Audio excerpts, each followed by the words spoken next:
Good morning, Ni hao, bonjour to the online world, and this is in continuation to our discussion and creating the data sets around one of the use case studies. And today, the focus would be on collective reality or perhaps collective consciousness to be understood with the spiritual aspect of the technical aspect, which is particularly to understand how most of the innovations which are being filed at any given point of time in any of the frameworks, whether it's at the college level, that is academia, or we are talking about the other stakeholders, we are talking about institutional investors and the others, to be understood for the development of the 6G protocols and beyond.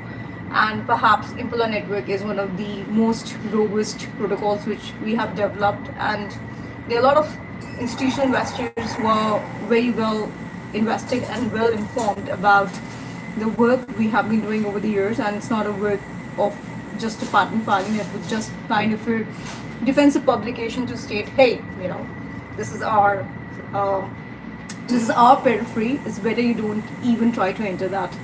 So that was one of the aspects as to why we filed the patent application at the first place. Otherwise, I just wanted to keep it a very trade secret, but the need of the hour was to publish it in a manner so that the protocols over it can be developed in multiple ways. That being said, I'm putting myself on mute, and perhaps if you have any questions, put your questions in the chat box. We call it as a chat box because um, so we do a lot of code stuff with a lot of alignment at any given point of time to gain that momentum to develop the small protocols, the big protocols, and the others. So putting myself on mute. If you have any questions, put it in the chat box and we'll look into it. This is going to be a big session, so I would be taking some breaks, but I'll try and articulate the orchestration of some of the questions which were asked yesterday also. And I really want to dive deep into it as far as I can, so that that itself can be utilized for the institutional investors globally to develop their own protocols, which is in simplicity with what we have been doing over the years, which is a work of many minds. It's not that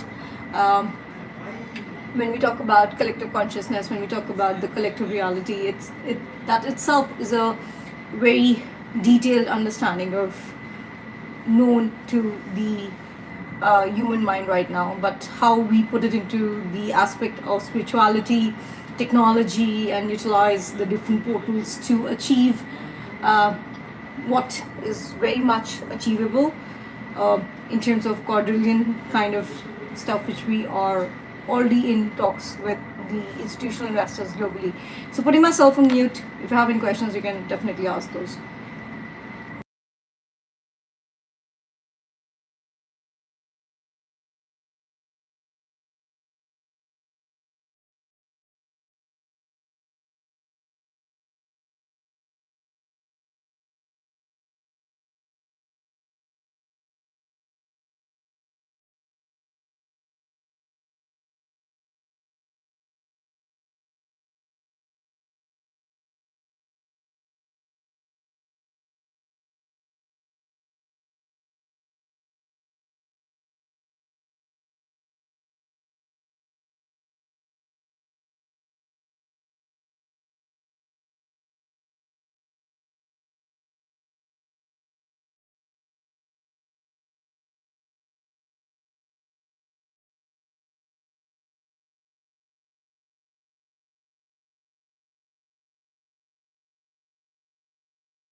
Okay, first of all, we will circulate and understand the understanding of data servers.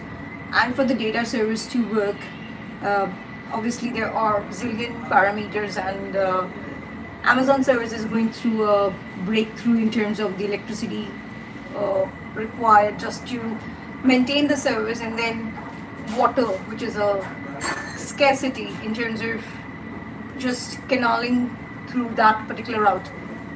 So here we are taking SWOT as surface, water, ocean, topography, and try and understand how this SWOT can be utilized to develop the data servers in terms of when. So water in German is known as Wasser, and the basic understanding of the water bodies globally is, although one point of contention is very clear, the real change is global warming, which has already been achieved. So forget about 2030 goals.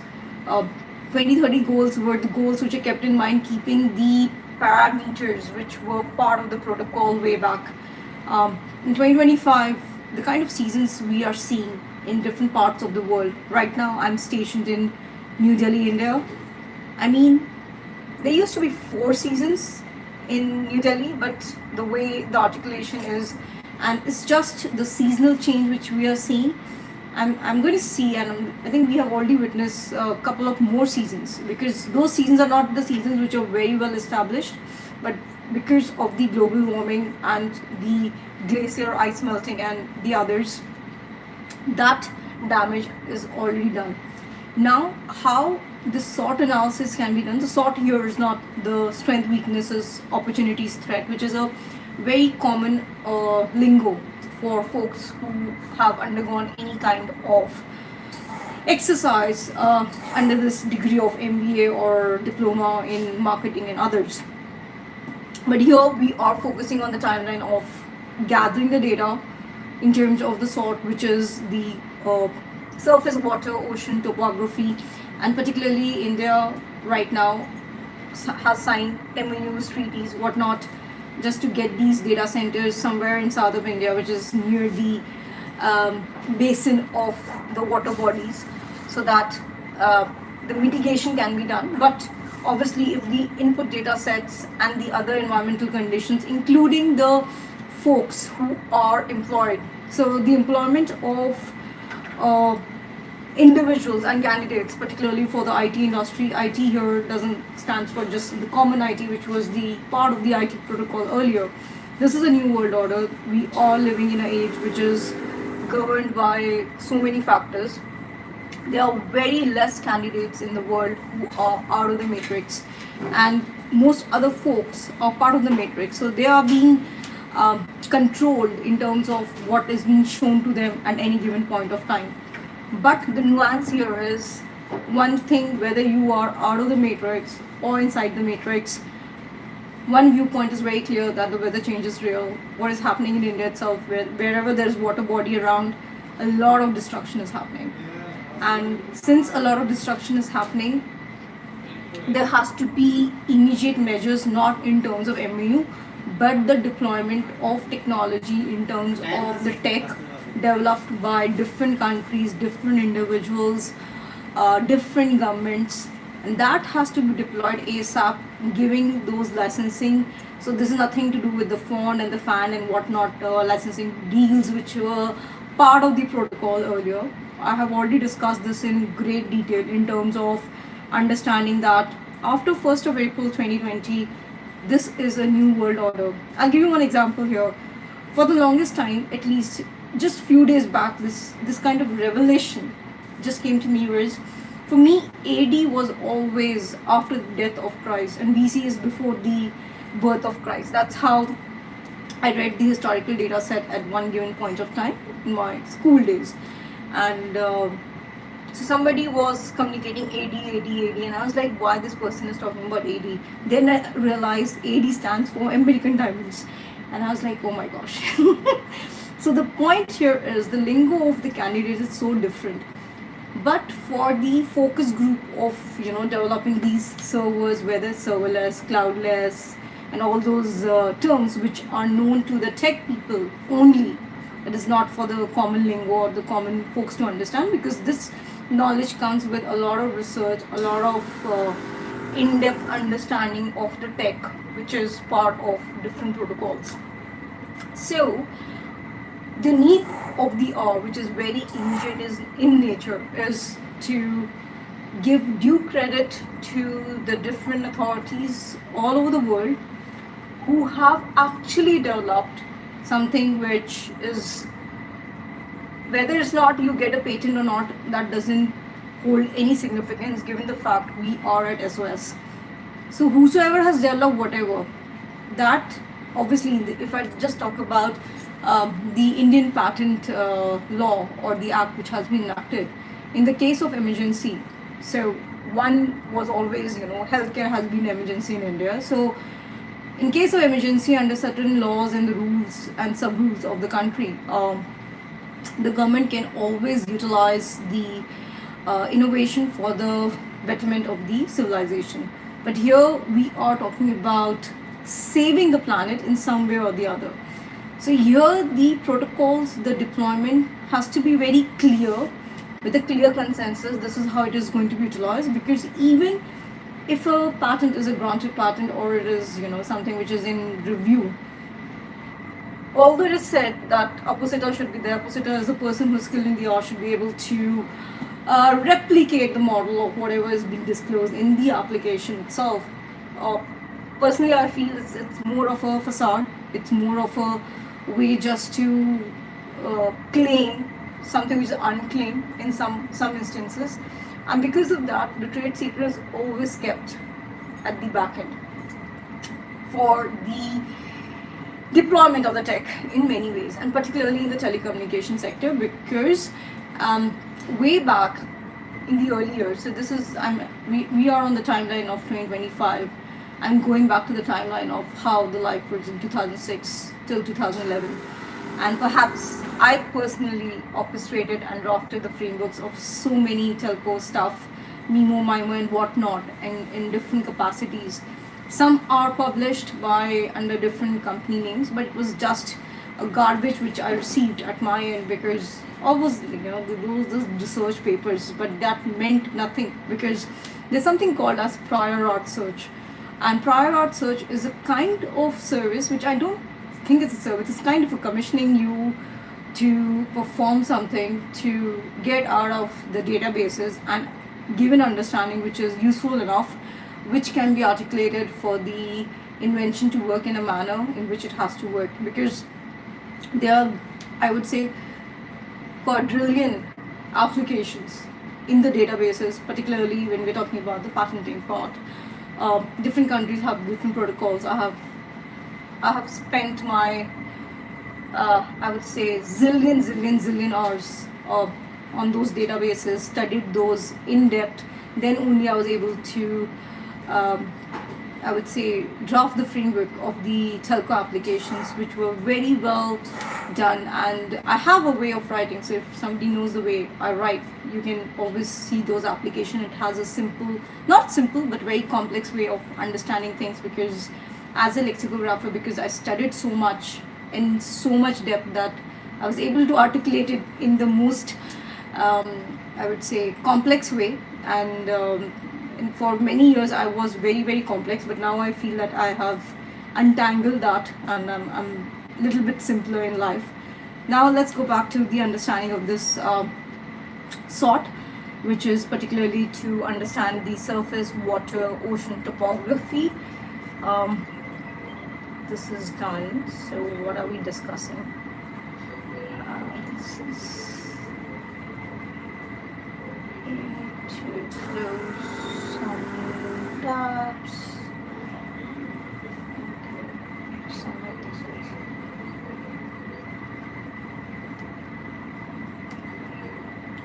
I think I'll wrap up the discussion right now, and probably folks can look into this SWOT part and do whatever they wish to do. I've given them loads of numbers, work around it, and prepare your own protocols. but this is a kind of a periphery protocol which can be deployed for the data servers to work with the water resources in terms of SWOT. So this kind of SWOT analysis would facilitate as to how the canals and everything should be built at the first instance itself, in terms of if the infra is good, then the data centers and the data servers are going to work brilliantly. And congratulations to the government of India in terms of aligning this thought process. But getting it on ground with the right folks is very important, and it will be very important to deploy individuals for this work, not based on the college's caste, creed. No, it has to be based on their environmental factors. It has to be based on their historical data set, because that's the new world order. So that's why we are going to see a lot of emphasis of selection process being changed. The way the human resources was working earlier is not going to work anymore to select the right candidates for execution or commission of the telco part, in terms of the telecommunication protocols and the data servers, how they need to work, in what capacity, and how energy harvesting itself can be utilized for the data servers with less amount of electricity, although it's argumentative part in terms of what US has been doing as in terms of the data servers and all. But India has leverage over it, and India should utilize the leverage at all cost. Thank you for listening out. I will be talking about it maybe some hours from now. I need to just do some submission. I just got a message, and you submit this stuff ASAP, so I'll get back to work. Thank you for watching this out. Have a great day ahead.